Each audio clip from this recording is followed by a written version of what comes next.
നമുക്ക് ദൈവസ്ഥനായിരിക്കാം. ഇവിടെ അവതരിപ്പിക്കുന്ന ഓരോ പ്രോഗ്രാമുകളും ഒക്കെ നമുക്ക് ആത്മീയമായി ബലപ്പെടുവാനും പ്രോഗ്രാം നടത്തുന്നവരുടെ ജീവിതത്തിൽ ഒരു സന്തോഷമായി തീരുവാനും എല്ലാവരെയും അതിനായി സഹായിക്കട്ടെ. തുടർന്ന് ഒരു ചെറുകഥ കേൾക്കുവാനായി പോവുകയാണ്. പ്രിയപത്ര ഗാഥ പ്രിയെ മുൻപോട്ട് ക്ഷണിക്കുന്നു. പ്രിയ കുഞ്ഞിപ്പോൾ ഒരു ചെറിയ കഥ നമ്മളൊപ്പം അവതരിപ്പിക്കുന്നതായിരിക്കും. കർത്താവ് പ്രിയനെ ബലപ്പെടുത്തിട്ട് കർത്താവ്. എല്ലാവർക്കും സ്നേഹവന്ദനം. ഞാൻ ഇന്ന് പറയാൻ പോകുന്ന കഥയുടെ പേര് നല്ലയിടെ. ഒരു സ്ഥലത്ത് ഒരു ആട്ടിടയൻ ഉണ്ടായിരുന്നു.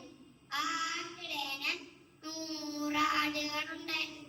100 ആടുകളെ മേയ്ക്കാൻ പോയപ്പോൾ ഒരാട് കൂട്ടം തെറ്റി ഓടിപ്പോയപ്പം ചെളി നിറഞ്ഞ കുഴിയിൽ വീണു. കേറാൻ ശ്രമിച്ചിട്ടും പറ്റിയില്ല.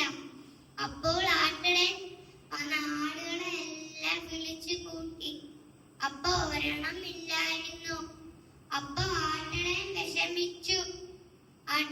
വിഷമിച്ച് തേടി ഇറങ്ങിയപ്പോ മണ്ണും